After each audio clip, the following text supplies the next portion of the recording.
Hallelujah, praise the Lord सगळ्यांना. आणि आपण पुन्हा एकदा अतिशय उत्तम अशा बायबल स्टडीसाठी एकत्र आलेलो आहोत. आणि खरोखर मला विश्वास आहे आणि खात्री आहे की पुष्कळ जणांची भेट पवित्र आत्मा घेत आहे या बायबल स्टडीद्वारे, आणि विशेष करून ह्या विषयाद्वारे की देव मला स्पर्श का करत नाही. तर सांगतो, कोणती वेळ न घालवता आपण लगेच त्वरित आपण आजच्या वचनामध्ये जाऊया. चला आपण प्रार्थना करूया आणि पवित्र आत्मा म्हणजेच आपला उत्तम शिक्षक ह्याला स्वागत करून आपण बायबल स्टडीला सुरू करूया. लेट्स प्रे everyone. Thank you, Lord my God, for this beautiful day that you've given to us. We come to you the way we are, Lord, but we come, Lord my God, to increase in you, to grow, Lord, and to become more like you. Yes, beloved Holy Spirit of God, thou art welcome, Lord my God, thou art welcome in this place. Thou art welcome in our lives. Come, mighty comforter. Come, mighty counselor, thou art welcome, Lord. Beloved Lord, my God, I pray, Lord, teach us your precious word, wonderful teacher, Lord, O author of the word of God.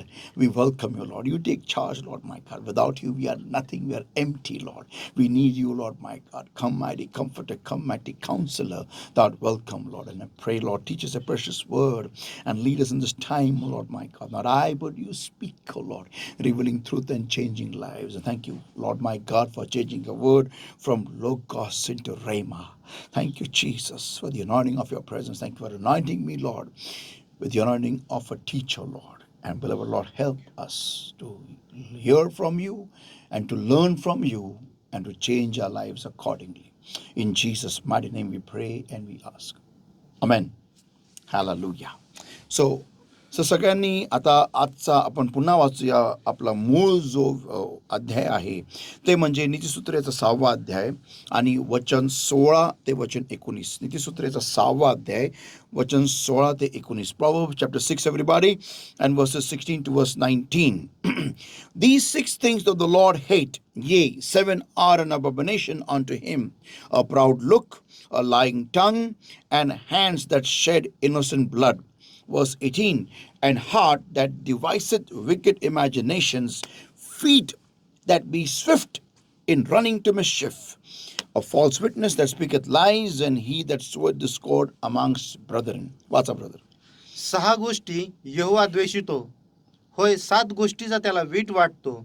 त्या ह्या आहेत: गर्वदृष्टी, लबाड बोलणारी जीभ आणि निर्दोष रक्त पाडणारे हात, दुष्ट संकल्प योजणारे हृदय, दुष्कर्माकडे त्वरित धावणारे पाय, खोटे बोलणारा लबाड साक्षी आणि भावांमध्ये बेबनाव पेरणारा. Amen. So आता आज संतो आपण गुण क्रमांक नंबर 6 आपण बघणार आहोत, आणि ते म्हणजे a heart that deviseth wicked imagination. एक हृदय जे कुयोजना त्याची कल्पना करतं. खतरनाक, डेडली. चला सुरू करूया. सर्वात मोठा प्रश्न, what is heart according to Bible? बायबलनुसार, पवित्र शास्त्रानुसार हृदय म्हणजे काय? ओके, आता हे हृदय नाही, ते नीट लक्षात ठेवा. आपण आता नीट ऐका. According to the Bible, the heart is the inner core of a person. म्हणजे बायबलनुसार, पवित्र शास्त्रानुसार जे हृदय आहे ते माणसाची, मनुष्य जो आहे तो व्यक्ती, म्हणजे मी, समजा मी किंवा तुम्ही, जे तुम्ही आहात ते म्हणजे जे तुम्ही आहात ते तुमचं हृदय, बायबल अनुसार. ओके, म्हणजे जो व्यक्ती आहे तो व्यक्ती म्हणजे त्याचं हृदय. म्हणजे जसं त्याचं हृदय असेल तसं तो व्यक्ती असणार, हे कधी विसरू नका. मी परत सांगतो, जसं त्याचं हृदय असेल तसं तो व्यक्ती असणार. बायबल सांगतं, आपण उघड्या नीतिसूत्रेचा 23वा अध्याय वचन 7. Proverbs 23 and verse 7. For as he thinketh in his heart, so is he. वाचा. कारण तो आपल्या अंतर्यामी जसा विचार करीत असतो तसाच तो आहे. बस. आता संतो नीट लक्षात ठेवा की एक, आता काय माहिती आहे का, आपण बायबलमध्ये ना 2 प्रकारच्या गोष्टींचा उल्लेख केलेला आहे. ओके, एक आहे हृदय आणि एक आहे मन. आता इथे काय लिहिलेलं आहे, जसा एक व्यक्ती विचार, जसा विचार हा शब्द आला तसं आपण त्वरित त्या गोष्टीला मनाशी जोडतो. हे मी केलेलं आहे. हे मी अनेकदा ह्याच्याबद्दल प्रीचिंग केलेली आहे, की जसं मी ह्या शब्द इथं हृदय जो आहे हा मी चेंज करून मन हा अनेकदा वापरलेला आहे. पण सांगतो मला पवित्र आत्म्याने याच्याबद्दल थोडंसं आणखीन खोलवर प्रकटीकरण दिलेलं आहे. नीट ऐका. तर for as he thinketh in his heart so is he. वाचा. कारण तो आपल्या अंतर्यामी जसा विचार आता करीत इथं असतो. शब्द आहे अंतर्यामी. काय लिहिलेलं आहे? अंतर्यामी जसा विचार करतो. आता नीट ऐका. अंतर्यामी आपण विचार करत नाही. ओके, आपण विचार कुठे करतो? मनामध्ये. पण संतो हो, जो आत्मिक व्यक्ती आहे, आत्मिक व्यक्ती त्याच्या अंतर्यामामध्ये पण एक मन आहे. येस. जेव्हा आपण ह्या शरीराला सोडूया ना, तेव्हा आपल्या शरीराला सोडल्यानंतर आपल्या जीवाला एक हृदय असणार आहे आणि एक मन पण असणार आहे. हे नका विसरू. आणि ह्या मनामध्ये म्हणजे ज्या अंतर्यामी म्हणजे जो व्यक्ती आहे, जो तुम्ही आणि मी आहोत, आपण जेव्हा शरीरातून बाहेर पडूया, ते जे आपल्या हृदयामध्ये आहे, म्हणजे आत्मिक हृदयात, ओके, ती आपली ओळख. हां, तर परमेश्वर तर लक्षात ठेवा सांगतो हो, की देव जो आहे ना, हा अंतःकरण पारखणारा परमेश्वर आहे. हा माणसाचं अंतःकरण जसं असतं तसा तो मनुष्य असतो. हे कधी विसरू नका. आपण पाहूया पहिले शमूएलचा 16वा अध्याय वचन 7. 1 Samuel 16 and verse 7. But the Lord said unto Samuel, Look not on his countenance or on the height of his stature, because I have refused him. For the Lord seeth not as a man seeth, for man looketh on the outward appearance, but the Lord looketh on the heart. वाचा. परंतु यहोवाने शमूएलाला म्हटले, त्याच्या चेहऱ्याकडे व त्याच्या देहाच्या उंचीकडे पाहू नको, कारण मी त्याला नाकारले आहे. कारण जसे मनुष्य पाहतो तसे यहोवा पाहत नाही. कारण मनुष्य बाहेरील रूपाकडे पाहतो, परंतु यहोवा हृदय पाहतो. आमेन. परंतु यहोवा किंवा देव परमेश्वर हा हृदय पारखणारा, हृदय पाहणारा परमेश्वर आहे. तर सांगतो मनुष्याचं हृदय म्हणजे तो व्यक्ती स्वतः. हे विसरू नका. हे थोडक्यात आहे. आता थोडं आपण डिटेल ह्याचं व्याख्याची पाहूया. The entire inner person including the mind, will, emotions, motivations and desires. म्हणजे हृदय म्हणजे काय, की पूर्ण आतील व्यक्ती म्हणजे त्याचं मन, त्याची इच्छा, त्याच्या भावना, त्याचं मोटिवेशन्स म्हणजे त्याला उत्तेजन जे मिळतं ते, त्याचे सर्व अरमान हिंदीमध्ये, मराठीमध्ये सगळं त्याचे आकांक्षा, त्याचे सगळे डिझायर्स इंग्लिशमध्ये. Okay, it's the control centre and wellspring of life. ते एक त्या माणसाचं कंट्रोल सेंटर आहे. हां, कंट्रोल सेंटर. मनुष्याला म्हणजे तुम्हाला आणि मला हृदय कंट्रोल करतं. जे काही आपण आपल्या हृदयामध्ये इच्छितो, आत्म्याच्या ह्या नाही, हे नुसतं एक मांस आहे, मांसाचा गोळा आहे, ह्याच्यामध्ये काही नाही आहे. म्हणजे रक्तपित्त आहे, मसाला आहे, टिश्यू आहे, सगळं काय आहे, बिल आहे, सगळं काय. पण जे आपण कृती करतो ना, जे विचार करतो, जे ॲक्शन घेतो, जे काही करत नाही करतो, सगळं काही आपलं हृदय ह्याचा निर्णय घेत असतं. हे विसरू नका. ओके. आता म्हणजे माणसाचं वेलस्प्रिंग ऑफ लाईफ येते, म्हणजे त्याच्यातून मनुष्याचा चांगल्या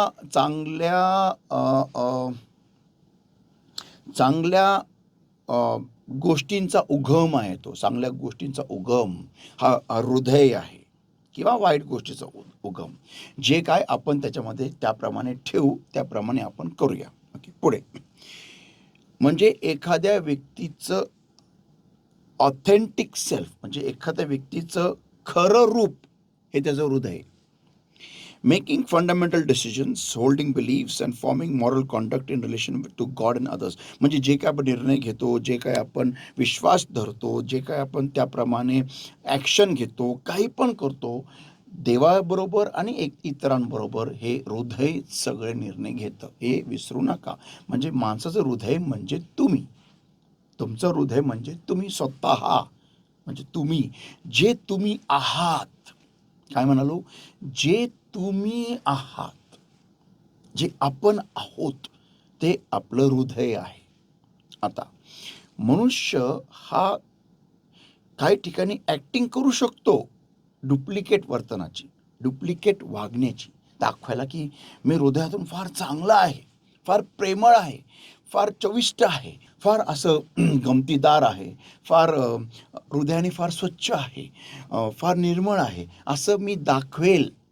ओके, पण ती ॲक्टिंग मनुष्य जास्ती काळ करू शकत नाही. तर सांगतो आता आपण पाहणार आहोत फक्त हाच भाग पाहू, हृदय. कारण मी ॲक्च्युली जेव्हा चाललो होतो वचनातून पुढे, मला पवित्र आत्म्याने थांबवलं आणि सांगितलं फक्त हृदयावरतीच बोल, मला माझ्या लोकांचे हृदय चांगले पाहिजे.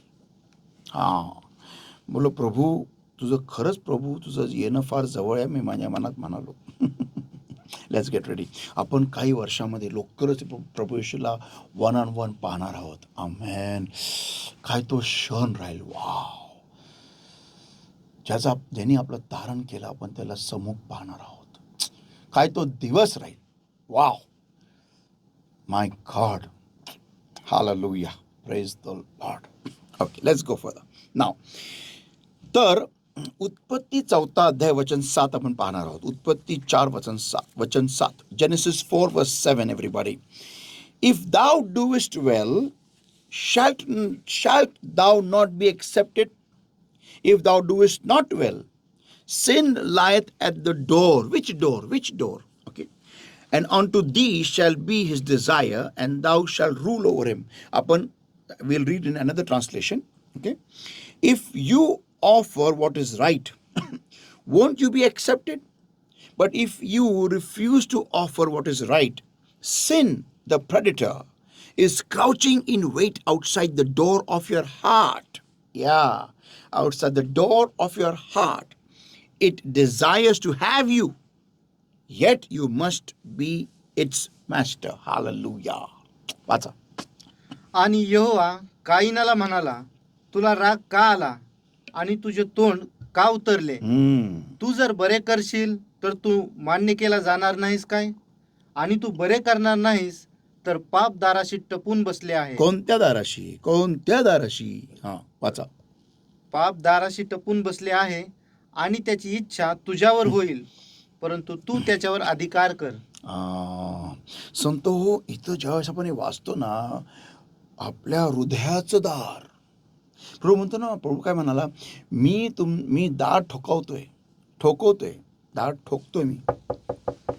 हा, जो माझ्यासाठी उघडेल त्याला तारण प्राप्ती होईल. आमेन. तर संतो हे दार, मला काय वाटायचं, म्हणजे पुष्कळांना असं वाटतं, मला माहिती होतं, पुष्कळांना वाटायचं की घराचं दार किंवा जीवनाचं दार, नाही, हृदयाचं दार.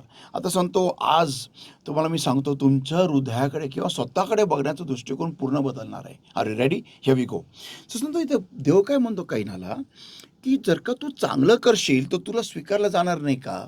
म्हणजे मुद्दामून कैनानी, मुद्दामून जानबुजके त्यांनी हे चुकीचं, त्यांनी मुद्दामून हटकून त्यांनी देवासमोर एक चुकीचं अर्पण आणलं. देव काय त्याला म्हणतो की तू जर का योग्य करशील तर तुला स्वीकारलं जाणार नाही का? म्हणजे कैन, आता माझा एक प्रश्न आहे, कैन हा असा का होता? कैन हा देवाला चॅलेंज मारणारा का निघाला?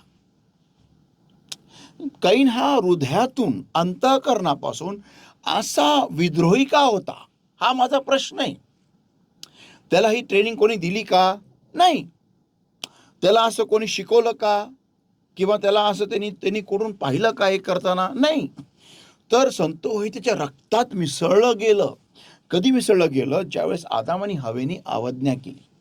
संतो एक लक्षात ठेवा की हृदयाचं दाराच्या इथं तो पाप ठोकत आहे. आता इथं उभा आहे, वाट बघत आहे. ओके, ठोकत नाही, सॉरी, पण वाट बघत आहे बाहेर पाप. ओके, तर माझा प्रश्न हा आहे की हे जे पाप आहे, हे माणसासमोर जणू काय जीवनाचं झाड, म्हणजे बरे आणि वाईटाचं झाड आणि जीवनाचं झाड, ह्या दोन प्रकारच्या चॉईस आपल्यासमोर ठेवलेलं असतं नेहमी. की जेव्हा कधी आपण एखाद्या वाईट प्रसंगाला सामोरे जातो, ओके, त्यावेळेस आपल्यासमोर 2 झाडं उभे राहतात. एक चांगलं आणि वाईटाचं झाड आणि एक योग्य करायचं झाड. तर माझ्या हातात आहे, मी काय निवडणार? चांगल्याने म्हणजे वाईट करू का चांगलं करू? मी परत सांगतो, आपल्यासमोर 2 झाडं उभे राहतात. एक वाईट करायचं आणि एक चांगलं करायचं. तर मला मला समोर एक चॉईस येते, की मी काय निवडू? जर का मी हृदयातून चांगला आहे, तर मी चांगलं निवडणार. पण जर का मी हृदयातून वाईट आहे, तर मी वाईटच निवडणार. हां, हा तो पॉइंट आहे. तर संतो बायबल काय म्हणतं, देवाला असं कोण व्यक्ती आवडत नाही, जो हृदयामध्ये काय दिलेलं इथं, की एक हृदय की जे कुयोजनाची कल्पना करत राहते. कुयोजना. A heart that deviseth wicked imaginations. म्हणजे एक हृदय जे कुयोजना कुयोजना कशा करायच्या किंवा कुयोजना करायची कल्पना करत राहतं ते हृदय.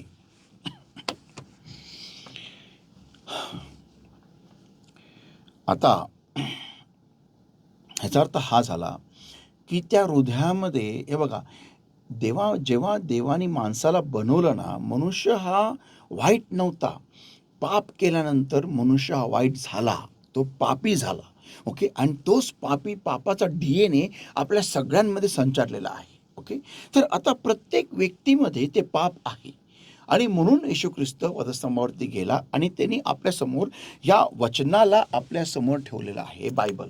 हे जे बायबल आहे ना, ह्याच्यामध्ये तुम्हाला कुठेही कुयोजना कशी करायची किंवा कोणाचं वाईट कसं करायचं ह्याचा उल्लेख तुम्हाला कधीच मिळणार नाही. उलट ह्याच्यामध्ये असं आहे की वाईट केल्याने काय होतं हे दिलेलं आहे. कोणाचं वाईट केल्याने किंवा स्वतः जीवनामध्ये वाईट राहिल्याने काय मिळतं ह्याच्यात हे सगळं दिलेलं आहे. ओके. तर ह्याला आपण म्हणू शकतो की चांगलं केल्याने काय मिळतं हा रोड मॅप आहे. वाईट केल्याने काय मिळतं हा रोड मॅप आहे. ओके. तर संतो हे देवाचं वचन आहे. तर ह्या वचनाप्रमाणे ज्यावेळेस हे वचन ज्यावेळेस माझ्यासमोर उपस्थित केलं जातं, उघडलं जातं, जेव्हा माझ्यासमोर ते येतं, माझ्या हातात आहे, ह्याच्यातून मी घेतो की नाही? आमेन. माझ्या हातात आहे. आता तुम्हाला मी सांगतो, जेव्हा तुम्ही 5 स्टारमध्ये जाता जेवायला, तुम्ही गेले की नाही मला नाही माहिती. पण जेव्हा कधी तुम्ही जाता ना, तुमच्यासमोर एक बुफे ठेवला जातो, बुफे. आणि मी ऑब्झर्व्ह केलेलं आहे, मी पुष्कळदा ऑब्झर्व्ह केलेलं आहे. बघा, 5 स्टारमध्ये तुम्ही गेल्यानंतर आहे ना, तुम्हाला अनेक प्रकारचे खाद्य तुमच्यासमोर ठेवले जातात. इंडियन, कॉन्टिनेंटल, मग मिडल ईस्टर्न, मग जे काही म्हणजे जेवढे जगातले खाद्य आहेत, त्या सगळ्या खाद्यांचा एक टेबल सजवला जातो. ओके. आणि तुम्हाला तुमच्या हातामध्ये तुमचा बाऊल असतो आणि तुम्ही जायचं आणि तुम्ही निवडायचं असतं काय खायचं काय नाही. मी अनेक इंडियन लोकांना पाहिलेलं आहे, ते 5 स्टारमध्ये जरी गेले ना तरी ते लोक पोहे घेतात, शिरा घेतात, ओके, उपीट घेतात, ओके, शेवपुरी खातात, दहीपुरी खातात. आणि मला प्रश्न पडतो की यार हे खाद्य त्यांना रस्त्यावर पण मिळतं, हे खाद्य त्यांना कोणत्याही इंडियन दुकानात पण मिळतं. ओके. कुठेही ओके. कॅम्पात तुम्ही जा, मार्जुरीन नावाचं एक जागा आहे, त्याच्या बाजूलाच पाश्चस बेकरी आहे, तुम्ही तिथं जा, तुम्हाला एवढी सुंदर दहीपुरी मिळेल, एवढी सुंदर डेडली अमेझिंग क्लास जबरदस्त. एक प्लेट खाल्ल्याने पोट भरून जातं अक्षरशः. ओके. जबरदस्त मिळतं तुम्हाला. असे अनेक दुकानं आहेत पुण्यामध्ये, बॉम्बेमध्ये, अख्ख्या भारतामध्ये, की तुम्हाला सुंदर दहीपुरी मिळेल, शेवपुरी मिळेल, भेरपुरी मिळेल. पण मला एक प्रश्न पडतो की रिट्स कार्ल्टन सारख्या हॉटेलमध्ये, मॅरिऑट सारख्या हॉटेलमध्ये तुम्ही आल्यानंतर तुम्ही बघा, तुम्ही पैसे भरणारे समजा 10,000 रुपये त्या जेवणाचे भरले आणि त्यातून तुम्हाला जेवढं पाहिजे तेवढं तुम्हाला खायला परवानगी आहे, जेवढं पाहिजे तेवढं. आणि तुम्ही खाता काय? भेलपुरी, शेवपुरी, पाणीपुरी. मला प्रश्न पडतो, हो यार, 10,000, 6,000, 8,000 भरून एखादा व्यक्ती भेलपुरी, पाणीपुरी, शेवपुरी कसं काय खाऊ शकतो? म्हणजे हाव ना, डोक्यात ते घुसतच नाही. मग मला फार हसायला येतं. आणि उपीट, उपमा, शिरा, पोहे, सिरियसली. मग मी विचार करतो कधी कधी की यार ह्याला कोणा मग बाकीचं खायला पोट आहे का, जेवढे भूक आहे का? नाही, संपलं. म्हणजे तुम्ही 10,000 रुपये भरून तुम्ही खाल्लं काय? उपीट, पोहे, शिरा, भेलपुरी, पाणीपुरी, शेवपुरी. अहो, त्याची किंमत होती फक्त ₹500 हो, ₹10,000 नव्हती. तुम्ही कधी बार्बिक्यू नेशनमध्ये जा बघा. बार्बिक्यू नेशन मला नाही माहिती चालू आहे का बंद आहे आता ते. ते जा आणि तुम्ही बघा, ऑब्झर्व्ह करा. ते ना जसं तुम्ही बसले ना, तुम्हाला हे आणतात स्टार्टर्स. काय आणतात? शेवपुरी आणतात, भेलपुरी आणतात, पाणीपुरी आणतात, कॉर्न फ्राय आणतात, corn fry, sweet corn fry. आणि तुम्ही तुम्ही ऑब्झर्व्ह करा, पुष्कळ लोकांना ते खातात, पुष्कळ लोकं खातात. आणि मग आहे ना, जे मटण तुमच्यासमोर ठेवलं जातं ना त्या बार्बिक्यू नेशनमध्ये, लॉबस्टर, मासे, चिकन, हे लोक खात नाही. आणि बिल तुम्ही भरतात 3,000 4,000. आणि लोक एवढे एवढे मूर्ख असतात की ते लोक ते खातात ते भेलपुरीचे. मी विचार करतो, यार हे लोकांना अक्कला नाही आहेत का? पण आता मला कळतं, हृदयाने ते पाणीपुरीच आहे. हृदयाने ते शेवपुरीच आहे, हृदयाने ते भेलपुरीच आहे. हृदयाने ते कुठेही गेले ना, ते कुठेही गेले तरी ते भेलपुरी, पाणीपुरी, शेवपुरी, उपमा, उपीट आणि पोहे तेच आहे.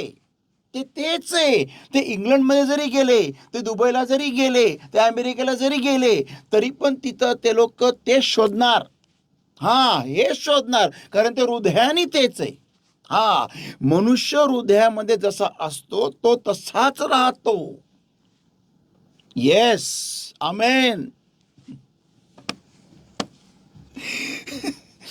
तर प्रश्न पडतो की हृदयाने जर का एखादा व्यक्ती दुष्ट असेल तर ते हे बायबल उघडणार तरी कशाला? हा पॉइंट आहे. आणि मग तो व्यक्ती देवाच्या समागमातून उभा राहणार, म्हणा देवा मला भर. कशाने भर? वाईटाने? तू देवाकडे येतोय, चला ठीक आहे, तू आलेला आहेस, पण तू का आलेला आहेस? कारण देवाकडून तुला तेच मिळेल जे ह्या बायबलमध्ये आहे, जे तू कधी उघडत नाहीये, त्याचं कधी तू वाचन करत नाहीये, त्याचं कधी तू अनुकरण करत नाहीये. तू का आलाय? कारण तुझ्या जीवनातले जे प्रॉडक्ट्स आहेत ना, तुला त्याला आशीर्वादित करायचंय, तुला स्वतःला चेंज करायचं नाहीये. मी काय म्हणाला परत सांगतो, तू का आलेला आहेस माहिती आहे का? कारण तुला तुझ्या जीवनातले प्रॉडक्ट्सला आशीर्वादित करायचे, प्रॉडक्ट्सला, पण तुला स्वतःला बदलायचं नाही. मी तुम्हाला सांगतो, मी अनेक वर्ष लोकांना काउन्सिलिंग केलेली आहे, अनेक वर्ष. आणि तेवढ्यांदा मी जेव्हा निरखून पाहतो ना, 100% पैकी जेवढ्या लोकांना मी काउन्सिलिंग केलेली आहे, सल्ले दिलेले आहे ना, त्यामध्ये फक्त 2 किंवा 3% लोकांनी तो सल्ला अंमलात आणलेला आहे. बाकीच्या लोकांनी तो सल्ला अंमलात आणलेला नाही. 93% लोकांनी तो सल्ला अंमलात नाही आणलेला. याच्या मागचं तुम्हाला मी कारण सांगतो का? त्यांना, लोकांना कसं असतं, उत्तर हवंय काही कष्ट न करता.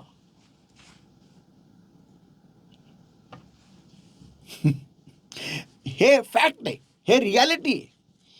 आम्हाला उत्तर हवंय, आम्हाला रिझल्ट हवाय, पण आम्हाला त्यासाठी काही कष्ट नाही करायचे.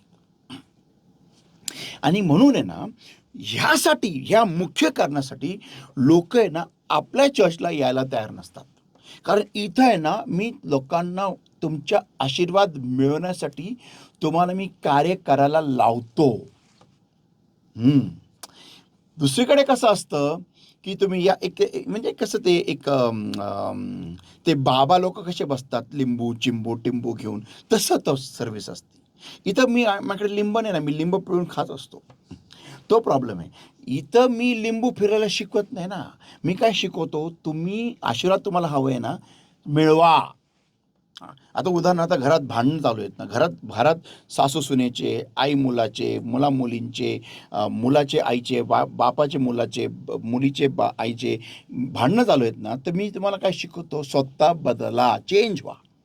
मग त्यासाठी तुम्हाला कष्ट करावे लागतात, स्वतःला तुम्हाला त्याप्रमाणे तयार करावं लागतं, चेंज करावं लागतं. म्हणून इथं तुम्हाला कसं आहे, तुम्हाला होमवर्क मिळतं. तिथं तसं नाही आहे. तिथं बापाचे आणि मुलाचे भांडणं झालेत, ये प्रार्थना करू. सिरियसली, प्रार्थनेने भांडणं मिटतात का? 2 व्यक्ती आपसामध्ये वैमनस्य घेऊन बसलेले आहेत, प्रार्थनेने ते वैमनस्य जाणार आहे? नाही. तुम्ही मला, पास्टर असं कसं म्हणता? हो, बरोबर आहे. नाही जाणार. प्रार्थना ही तुम्हाला करायची की प्रभू मला बदलण्यासाठी, मला नम्र होण्यासाठी, मला त्या व्यक्तीला क्षमा करण्यासाठी मला मदत कर, ही प्रार्थना करायची. आणि तुम्हाला बदलायचं आहे. प्रार्थनेने तुम्ही बदलणार नाहीये. प्रार्थनेने तुम्ही बदलण्यासाठी जेव्हा तुम्ही सुरुवात कराल त्यावेळेस प्रार्थना तुम्हाला मदत करेल बदलायला. येस, बदलायला मदत करेल. म्हणून प्रभू येशू ख्रिस्त त्या अंजिरा झाडाकडे गेला आणि ज्यावेळेस त्याला फळ नाही दिसलं, कारण फळं हे उगवायला लागतात, दाणं दिले जातात, फळं उगवायला लागतात. अंजिराचं झालं हे दान होतं, पण अंजीर नाही आले, हे उगवले नाही. म्हणून अंजिराचं झाड झालं हे दान, पण त्याला आता अंजीर आणणं, उगवणं हे त्याचे कष्ट होते त्याच्यामध्ये, जे त्यांनी नाही केले. तसंच प्रभू येशू ख्रिस्त आपल्या जीवनाचा न्याय का करणार? कारण त्याला त्याच्यामध्ये फळं दिसले पाहिजे आणि हे फळं उगवायला लागतात. हे प्रार्थनेने तयार होत नाही. एक एक एक एक एक वाईट हृदय चांगलं हृदयामध्ये परिवर्तित प्रार्थनेने होत नाही. त्याला प्रार्थनेद्वारे स्वतःला तयार करायचं असतं, चांगलं हे निवडायला आणि वाईटाला नाकारायला. हे प्रार्थनेने त्याला तयार करावं लागतं स्वतःला, आणि ते पण स्वतःच्या प्रार्थनेने. ओके, प्रार्थनेने तो निवड करू शकणार नाही. त्याला फक्त योग्य निवड करायला बळ मिळेल प्रार्थनेद्वारे, पण निवड त्यालाच करायची. पुष्कळ जण म्हणतात, पास्टर प्रार्थना करा की माझ्या वाईट सवया जाव्या. मी प्रार्थना करून तुमच्या वाईट सवया जाणार नाही, मी प्रार्थना करून माझ्या वाईट सवया जाणार आहे.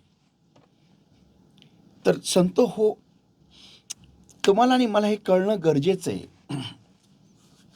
की आपल्या डोक्यात काय असतं माहिती आहे का, की आपण प्रार्थना करून की पास्टरकडून आणि आपण सुधरूया. नाही, तुमच्या प्रार्थना तुम्हाला सुधारण्यासाठी बळ देईल ज्यावेळेस तुम्ही सुधारायला पावलं उचलाल. हां, म्हणजे फॉर एक्झाम्पल, एक लेकरू आहे, त्याला आई वडील चालवायचा प्रयत्न करत आहे. ओके, आई वडील म्हणजे प्रार्थना. ओके, पण लेकरू म्हणाला मला चालायचंच नाही, तर ते आई वडिलांचा काय उपयोग आहे का? नाही. तसंच आहे, जर का तुमच्या प्रार्थना तुम्ही म्हणता मी प्रार्थना करून सुधारणार. संत हो, प्रार्थना करून तुम्ही तेव्हा सुधराल ज्यावेळेस तुम्ही सुधरायला पावलं उचलाल. ओके, आमेन. तर हृदय, तसंच जे हृदय वाईटच आहे ते हृदय हे बायबल पहिली गोष्ट उघडणार नाही. उघडलं तरी त्यातून काहीही वाचणार नाही, आणि वाचलं तरी त्यातून काही बोध घेणार नाही. आमेन. तर संतो, अशा हृदयाला देव स्पर्श करत नाही. ओके, तर अशा हृदयाला अशा हृदयामध्ये देवासाठी जागाच नाही.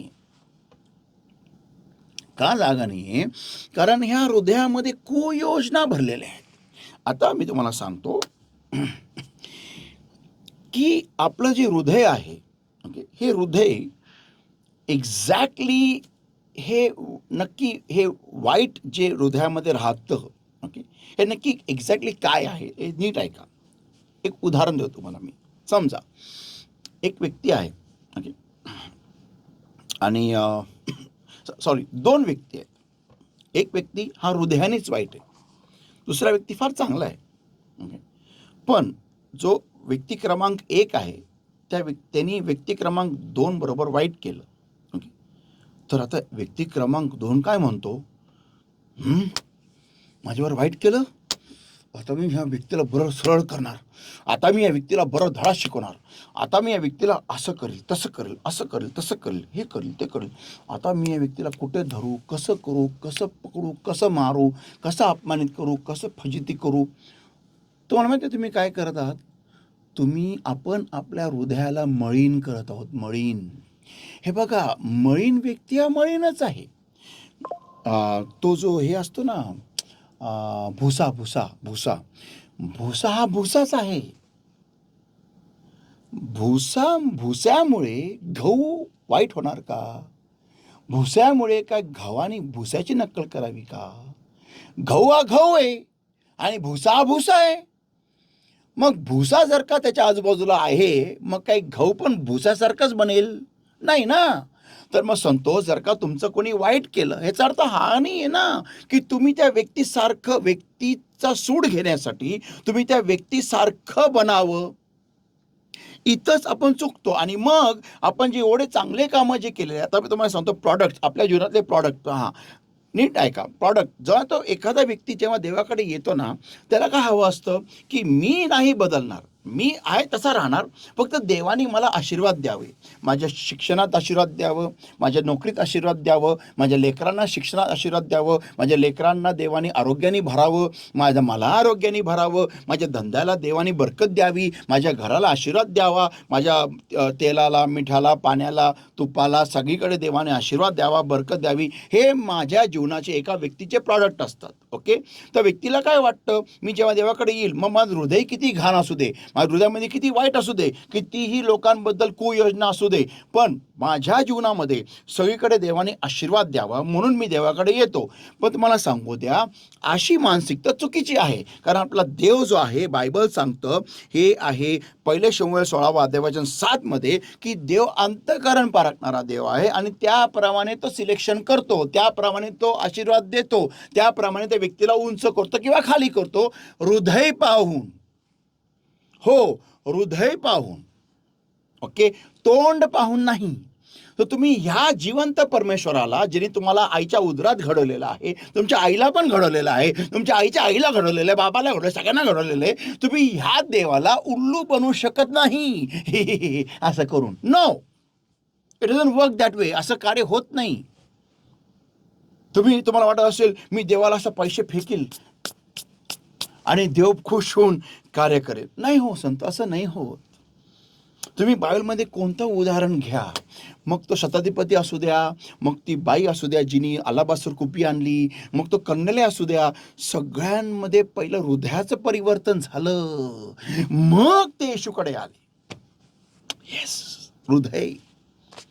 आणि म्हणून येशूने त्यांना स्वीकारलं. तर संतो हो, लक्षात ठेवा तुम्ही, आपल्याला तर एखादा व्यक्ती, आता मुद्द्याकडे परत येतो, एखादा व्यक्ती जगा व्यक्ती क्रमांक 1 आणि व्यक्ती क्रमांक 2. व्यक्ती क्रमांक 1 हा दुष्ट आहे, व्यक्ती क्रमांक 2 म्हणजे तुम्ही आणि मी, आपण फार चांगले आहोत. येस, विश्वास बसत नाही ना, आहोत आपण चांगले. ओके, आता आपण फार चांगले आहोत. ओके, पण व्यक्ती क्रमांक 1 जेव्हा आपल्यासंगती वाईट करतो, तर आपण काय म्हणतो, हाय आता मी याला असं करेल, तसं करेल, असं करेल, तसं करेल, आता असं तसं, असा सगळ्यांसमोर असा विषय काढेल आणि असा विषय काढून सगळ्यांसमोर त्याची अशी फजिती करेल आणि सगळ्यांसमोर त्याची फजिती होऊ द्या, आणि मग त्या सगळ्यांसमोर तो व्यक्ती पूर्णपणे असा रिकामा होईल, पूर्णपणे निर्वस्त्र होईल, आणि मग मग सगळ्यांना कळेल ह्याचं काळं बेरं काय काय चालतं असं आपण योजना करतो. पण आपण एक गोष्ट विसरतो, ह्या सगळ्या योजनेमध्ये तुम्ही तुमच्या चांगल्या हृदयाला मळीन करत आहात. मळीन. मला एक प्रश्न उत्तर द्यावं. येशू ख्रिस्त ज्यावेळेस या सदुकी पुरुषी त्याला लज्जित फजित करायला बघायचे, त्याला त्याच्या शब्दांमध्ये पकडायला बघायचे, त्याला सगळ्यांसमोर त्याची इज्जत घालवायला बघायचे, सगळ्यांसमोर त्याचा एक्सपोजे करायला बघायचे, किंवा त्याचं काही थोटांड करायला बघायचे, काही कुभांड करायला बघायचे, येशू ख्रिस्त रात्रभर डोंगरावर जाऊन ही योजना करायचा, असं करायचं का, ह्या पुरुषाला कसं पकडू,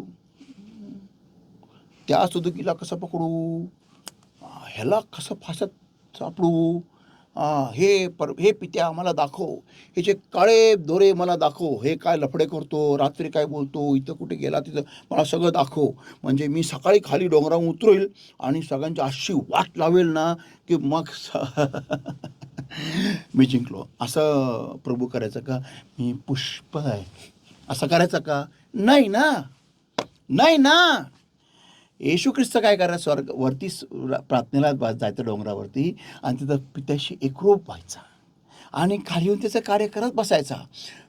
त्यांनी अशी कधीही योजना केली नाही की मी इथं मुद्दामून जाईल आणि हा सदुकी हा पुरुषी मला भेटेल आणि मग मी त्या व्यक्तीला असं मी त्याच्या सापळ्यामध्ये पकडेल, त्याच्या शब्दामध्ये पकडेल आणि मग मी त्याला सगळ्यांसमोर नांगडा करेल आणि मग त्याची इज्जत जाऊ देईल आणि मग मी दाखवून देईल की तो किती वाईट आहे. असं प्रभू करायचं का? नाही. मग आपण असं का करतो? आणि मग म्हणतो प्रभू समोर, प्रभू मला स्पर्श कर, आणि अशीच उभा राहतो सुकलेल्या हड्डीसारखे, एका मेलेल्या सापळ्यासारखे अशीच उभं राहतो. मग काय लोकांचे हात हलवतात. अरे मी म्हणतो डंबल तरी घ्या, 3 किलोचे 10 किलोचे, आणि असं करा. सर्व्हिसपर्यंत शेवटपर्यंत तुमचे मसल तरी तयार, काहीतरी तयार तर होईल. विनाकारण हात हलवून फायदा काय? काय फायदा? काय लोक असे करतात मुद्दामून. हे कशाला? अहो सूप घ्या, त्यामध्ये काही तांदूळ गहू टाका आणि ते तरी होऊन जाईल. सर्व्हिसच्या शेवटीपर्यंत तुमचा अख्खा डब्बा साफ होऊन जाईल, सगळा गव्हाचा सगळा साफ होऊन जाईल, सगळा कचरा निघून जाईल. तुमच्यात नका निघू देऊ तर गव्हातून तरी निघू द्या.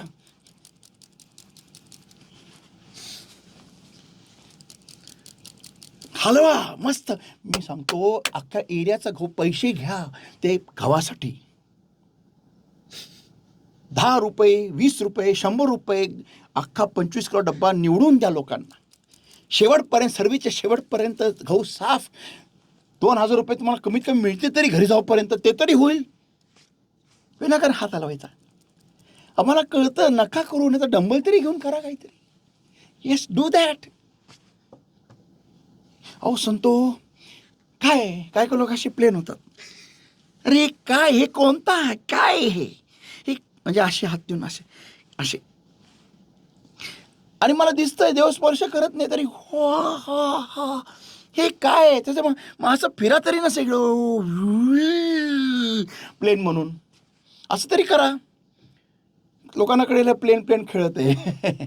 असं तर म्हणणार नाही ना कोण, अरे हे काय अभिषेक आहे, काय काय का लोक असे हे काय, कशाला, काय उपयोग आहे? हृदय हृदय, प्रभू स्पष्ट म्हटलेलं आहे, हृदय साफ करा. देव कुयोजना करणाऱ्या हृदयाला स्पर्श करीत नाही.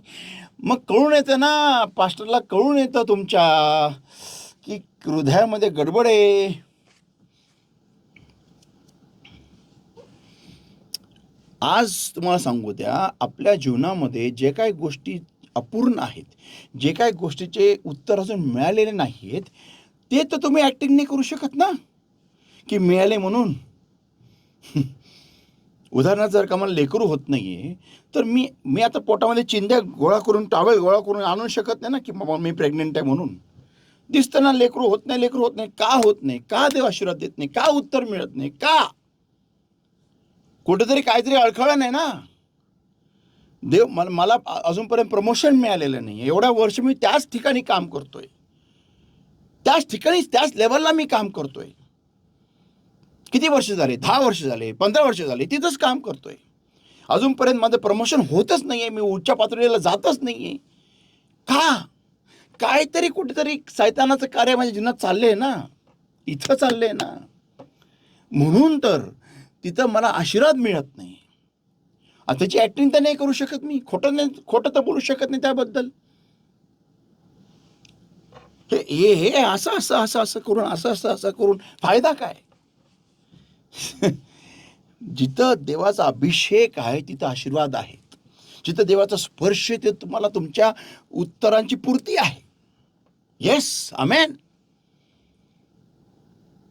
तर उगाच ॲक्टिंग करून स्वतःच फसवणूक करू नका. तर वचन स्पष्ट दिलेलं आहे, इथं स्पष्ट दिलेलं आहे की एखादा व्यक्ती जेव्हा तुमच्या विरुद्ध कुयोजना करतो, तुम्हाला लायसन्स मिळत नाही त्या व्यक्तीबद्दल कुयोजना करायला. का? कारण तिथे दिले रोमकरसपत्र 12 अध्याय वचन 19, Romans 12:19, रोमकरसपत्र 12:19. Dearly beloved, avenge not yourselves, but rather give place unto the wrath, for it is written, vengeance is mine, I will repay say the Lord. वाचा. प्रियांनो, सूड उगवू नका, तर देवाच्या क्रोधाला वाट द्या, कारण असे लिहिले आहे की सूड घेणे माझ्याकडे आहे, मी फेड करीन, असे प्रभू म्हणतो. आमेन. सूड घेण्यासाठी मला माझ्या हृदयाच्या चांगल्या गोष्टींना डिलीट करावं लागणार. येस, मला माझ्या हृदयातून वाईट गोष्टी, हृदयातून चांगल्या गोष्टी काढाव्या लागतील, उपटाव्या लागतील. काही काळासाठी मला माझ्या हृदयामध्ये वाईट गोष्टी ठेवाव्या लागतील. आणि वाईट गोष्टी ठेवणं म्हणजे वाईट बीजारोपण करणं. चांगली गोष्टी ठेवणं म्हणजे चांगलं बीजारोपण करणं. मी जर का चांगलं बीज उपटून काढून टाकतो आणि वाईट बीज टाकतो माझ्या हृदयामध्ये, माझ्या हृदयाच्या जमिनीमध्ये, आणि मी अपेक्षा ठेवतो मला चांगलं पीक येईल. Are you crazy? तुम्ही वेडे झालात? हे डोकं विकलून आलेत का कुठे चोर बाजारात? हां, आर यू सिरियस? हां, चांगल्या गोष्टी उपटून काढायच्या, वाईट गोष्टीचं बीजारोपण करायचं आणि अपेक्षा ठेवायची आता मला चांगलं पीक येईल. सिरियसली? म्हणजे खरंच? खरं का? हे म्हणजे हे विकलेलं नाही ना कुठे? हां, काय? ती वाईट वागली म्हणून मी आता तिला सरळ करणार. अगं देवावर विश्वास ठेव ना बाई. ओ भाई साहब, ओ भाई, अरे खुदा पे विश्वास रखो ना यार. ये वचन लिखा है ना, वो देगा ना, वो करेगा ना बराबर सीधा. तो करतो ना बरोबर, तो घेतो ना सूड. तुम्ही चांगलं ते पेरत राहा ना, तुम्ही चांगलं तिची पेरणी करा ना, तुमच्या जीवनामध्ये चांगलं पीक येऊ द्या ना. देव बरोबर समोरचा वाटोळं काय लावायचा लावतो. ते देवाचं कामच आहे. तो न्यायाधीश आहे. तो जे पेरतो तो देणारा, उत्पन्न जे पेरणी केली त्याची कापणी देणारा तो परमेश्वर आहे. त्याचा नियमच आहे निसर्गाचा. शारीरिकमध्ये पण आहे आणि आत्मिकमध्ये पण आहे. दोन्ही आत्मिक स्तरामध्ये पण आहे आणि शारीरिक स्तरामध्ये पण आहे. तुम्हाला देवानी ते काम दिलेलं नाही आहे संतो. आपल्याला ते काम नाही दिलेलं देवानी. जो वाईट आपल्याशी वागतो त्याबरोबर वाईट वागणं, नो नो नीड, काही गरज नाही आहे. तुम्ही तुमचं माइंड क्लिअर करा. हां, व्यक्ती पटला नाही ना, सोडून द्या, सोडून द्या विषय. त्या व्यक्तीचं तोंड पाहू नका, पण स्वतःचा आयुष्याचा वाटोळं करू नका, जेणेकरून त्या व्यक्तीला बोलता येईल बघा तो व्यक्ती किती वाईट होता म्हणून त्याचं वाईट झालं. नाही, तुम्ही चांगले आहात ना, मग चांगलंच राहा आणि चांगलं हृदयच ठेवा. त्या व्यक्तीला जेव्हा पुढच्याच भेटाल ना, चांगलं हृदयाने भेटा. नाही पटत ना, प्रेज लॉर्ड करा, निघून जा. हाय करा आणि बाय करा, बस संपलं. हाय बाय, पण हृदय स्वच्छ ठेवा. विनाकारण तिथं राहून तुम्ही तुमचं अंतःकरण खराब करू नका. कारण त्यात अंतःकरणामध्ये जे चांगलं देवाचं पेरणी केली तुम्ही या वचनाची, ते ते त्याच्याने जे तुम्हाला फळप्राप्ती येणार आहे ती बर्बाद होऊ नये. पुष्कळ लोक त्यांच्या जीवनामध्ये येणारे उत्तरांना सगळ्यांना त्यांचा गर्भपात करून बसलेले आहेत. मी लेकराचा गर्भ म्हणत नाही, उत्तराचा गर्भपात करून बसलेले आहेत. का करून बसलेले आहेत उत्तरांचा? कारण कोणीतरी वाईट केलं म्हणून त्वरित तुम्ही वाईट झाला. काय गरज आहे? कशाला कुयोजना का करता? आणि म्हणतो देव मला स्पर्श का करत नाही? का करणार? कसं करील? देवाला वाईट अंतःकरण आवडत नाही. पुष्कळ जण मी पाहतो ना प्रार्थनेमध्ये अभिषेक असतात असे उभे असतात, पण त्यांच्या हृदयामध्ये दुसऱ्याबद्दल वाईट काढत नाही ते. मग मला प्रश्न पडतो, तुम्हाला तुमचं दुसऱ्याबद्दल वाईट हे जास्ती प्रिय आहे त्या अभिषेकापेक्षा, त्या स्पर्शापेक्षा, म्हणून तुम्ही ते वाईट काढायला तयार नाही. तर देव पाहतो, देव करेल, काय करायचं करेल. ते देवाचं काम आहे. That is God's job. आता मत्तेचं 5 अध्याय वचन 22 ते 24. मत्ते 5 वचन 22 ते 24. Matthew 5 verse 22 to verse 24. But I say unto you that whosoever is angry with his brother without a cause shall be in danger of the judgment. And whosoever shall say to his brother, Raka, shall be in danger of the council. But whosoever shall say, thou fool, shall be in danger of hellfire. वाचा वचन 22. परंतु मी तुम्हाला सांगतो की जो कोणी आपल्या भावावर रागवतो तो न्यायाच्या भयात असणार, आणि जो कोणी आपल्या भावाला राका म्हणेल तो न्यायसभेच्या भयात असणार, आणि जो कोणी अरे मूर्खा असे म्हणेल तो अग्नीच्या गेहेनाच्या भयात असणार. आमेन. मूर्ख म्हणजे असा व्यक्ती जो देवाला मानत नाही किंवा देवाच्या इच्छेनुसार जगत नाही किंवा देवाला त्यांच्या जीवनामध्ये जागा देत नाही, असा मूर्ख. आपण जो मूर्ख म्हणतो तो मूर्ख नाही. मूर्ख हे बायबलप्रमाणे वेगळाच अर्थ आहे. ओके, तर पुढे वचन 23, therefore if thou bring thy gift to the altar and there rememberest that thy brother hath aught against thee, leave there thy gift before the altar and go thy way. First be reconciled to thy brother and then come and offer thy gift. वचन 23 आणि 24. म्हणून जर तू आपले दान वेदीजवळ अर्पित आहेस आणि तेथे तुला आठवले की आपल्या भावाच्या मनात आपल्या विरुद्ध असे काही आहे, तर तू आपले दान तेथे वेदीपुढे ठेव आणि जा, पहिल्याने आपल्या भावाशी समेट कर आणि मग येऊन आपले दान अर्पण कर. आमेन.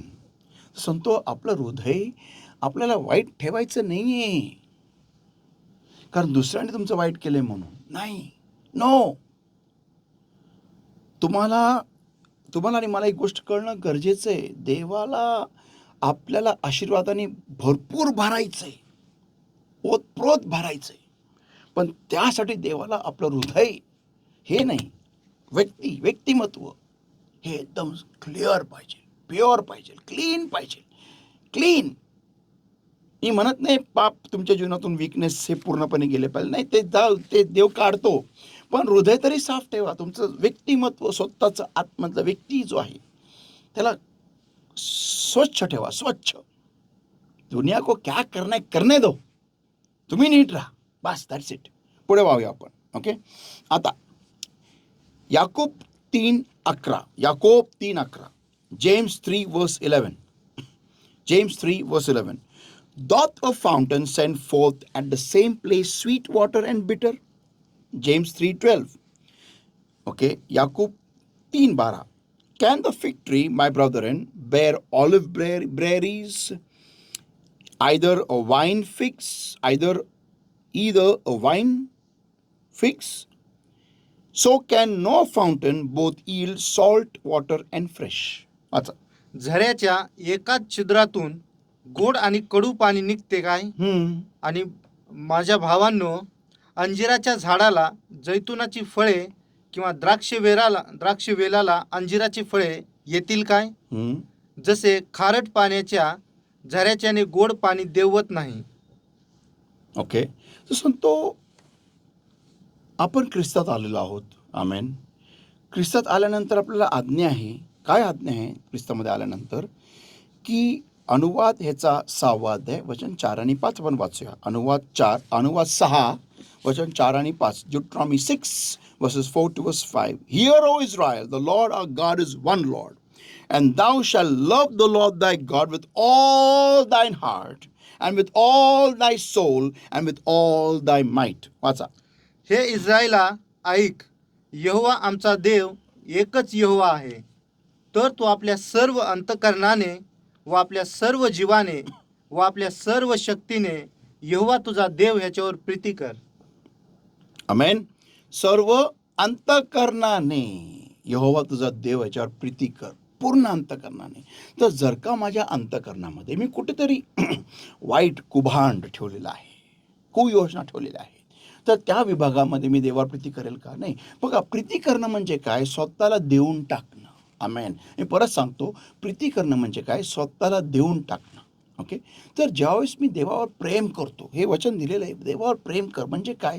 माझ्या संपूर्ण अंतकरण लिहिलेलं आहे. काय लिहिलेलं आहे? परत वाचा वचन 5. तर तू आपल्या सर्व अंतकरणाने सर्व अंतकरणाने देवावर प्रीती कर, सर्व अंतकरणाने. मग त्या विभागांमध्ये मी कटुत्व ठेवू. ओके, परत आपण वाचूया. मत्तई 22 वचन 37. मत्तई 22 वचन 37. Matthew 22 verse 37. Jesus said unto him, thou shalt love the Lord thy God with all thy heart and with all thy soul and with all thy mind. आणि तो त्याला म्हणाला, तू आपल्या सर्व अंतकरणाने व आपल्या सर्व जीवाने व आपल्या सर्व मनाने तुझा देव प्रभू ह्याच्यावर प्रीती कर. मग माझ्या हृदयामध्ये जर का एका ठिकाणी कटुत्व आहे, वाईट आहे, आणि दुसऱ्या ठिकाणामधून आणि त्याच हृदयामधून मी देवावर प्रेम करणार, संतो, एकाच छिद्रातून कडू पाणी आणि गोड पाणी येत नाही.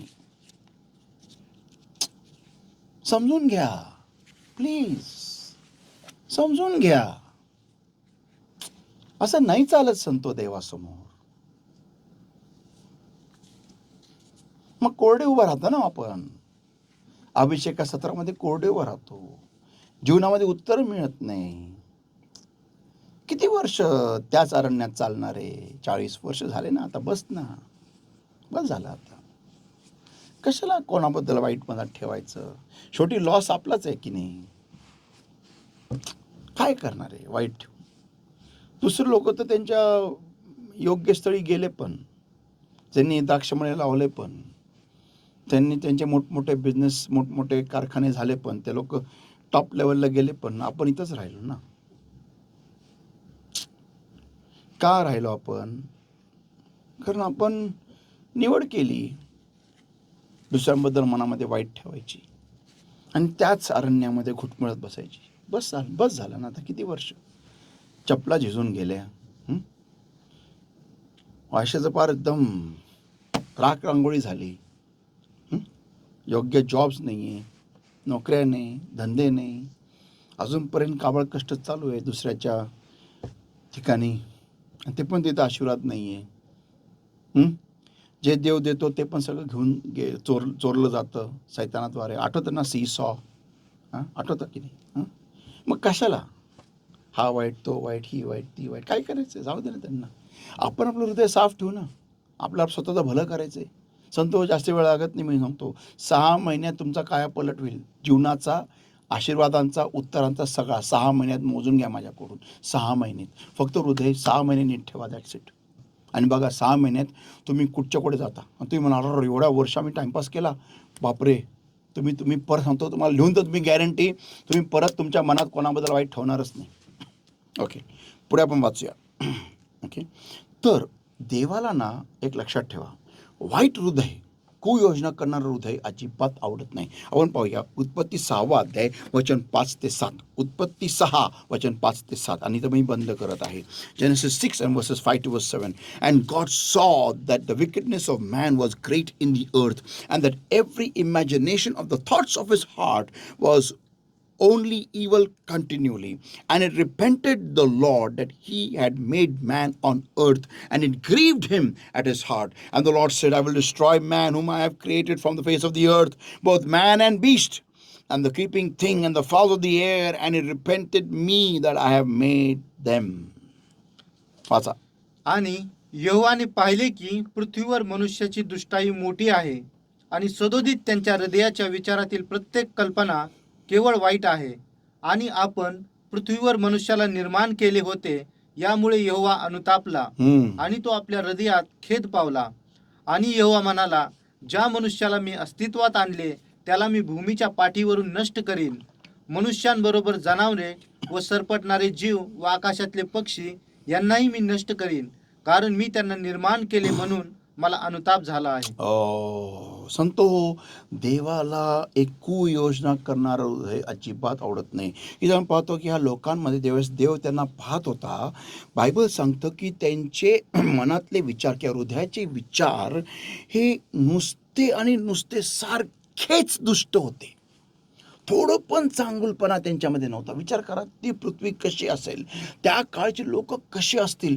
म्हणजे जर का त्यांनी कुठे एखादा व्यक्ती निर्दोष किंवा एखादा व्यक्ती चांगला पाहिला तर त्या व्यक्तीला ओरबडून खाण्यामध्ये, किंवा दुष्ट जरी पाहिला तरी त्या व्यक्तीला वाईट करण्यामध्येच त्यांचं नुसतं तेच असणार. म्हणजे देव हा त्यांच्या मनात कुठेच नाही.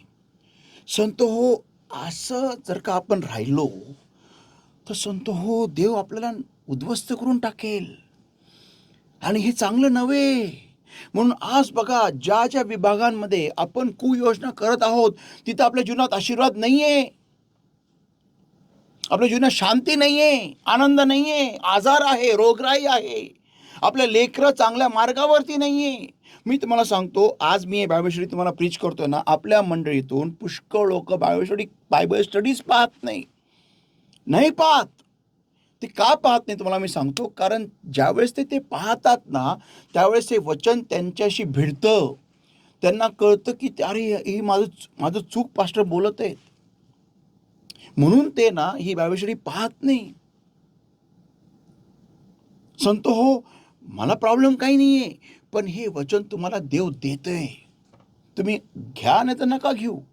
पण प्रश्न पॉईंट हा आहे की जर का मी वचन ऐकतोय आणि जर का त्याप्रमाणे जर का स्वतःला मी बदलत नाही आहे, संतो नुकसान माझंच आहे हो. नुकसान माझंच आहे. तर संतो लक्षात ठेवा, स्पष्ट आहे, क्लिअर आहे की देवाला कुयोजना करणारं हृदय आवडत नाही. ज्या हृदयामध्ये कुयोजना आहेत, जो व्यक्ती कुयोजनाने भरलेला आहे, ज्या व्यक्तीमध्ये काही चांगलं नाही आहे, देव अशा व्यक्तीला स्पर्श करत नाही, अशा व्यक्तीला जवळ करत नाही. तर संतो आजपासून जर का माझ्या जीवनामध्ये थोडं जरी इकडे तिकडं कुठेतरी कोपऱ्यामध्ये माझ्या अंतःकरणामध्ये जर का कुयोजना आहेत किंवा वाईट आहे किंवा सैतानी गोष्टी आहेत, आपण ते काढून फेकून देऊया. कारण देवाला असं हृदय आवडतं जी देवासमोर तुटलेलं आहे, अनुतप्त आहे आणि उघडं आहे आणि देवाच्या सगळ्या चांगल्या गोष्टींनी भरण्यासाठी तयार आहे आणि भरत आहे. Amen. Let's pray, everyone. Thank you, Lord, my God, for your word that came to us alive. I seal this word in the hearts of the precious blood, precious all in the power of the Holy Spirit. And blessed Lord, my God, I pray, help your people, Lord, to understand the value of a good heart. I give them in your hands. Every power of darkness, I to steal this word from them, Lord, and not allowing them to change accordingly. I ban and destroy and consume by the power of the Holy Ghost, in the name of the Lord Jesus Christ of Nazareth right now. And I command in the name of the Lord Jesus Christ of Nazareth, get out, come out in Jesus' mighty name. Go! And beloved Lord, my God, I set them all free in the name of the Lord Jesus Christ of Nazareth. Beloved Lord, my God, I pray, Lord, help us all to bring forth fruit hundredfold. Thank you, Jesus, for your word that came to us alive. And I see this word in the hearts of the precious blood, precious all and power of the Holy Spirit. In Jesus' name I pray and I ask. Amen. Hallelujah. Praise Lord. सगळ्यांना जर का तुम्हाला हे वचन आवडलेलं आहे तर कृपया करून याला लाईक करा आणि तुमच्या सर्व ख्रिस्ती बंधू भगिनींना हे शेअर करा. ओके. आणि तसंच आपल्या चॅनलला सबस्क्राईब करा आणि आपण पुन्हा भेटूया पुढच्या आठवड्यामध्ये. आणि संतो हो, फार महत्त्वाची गोष्ट, ह्या वचनामध्ये स्वतःला बदला आणि या वचनानुसार 100 पट पीक घेऊन या. God bless you. Soar up high with wings as eagle in the Lord, and love you all.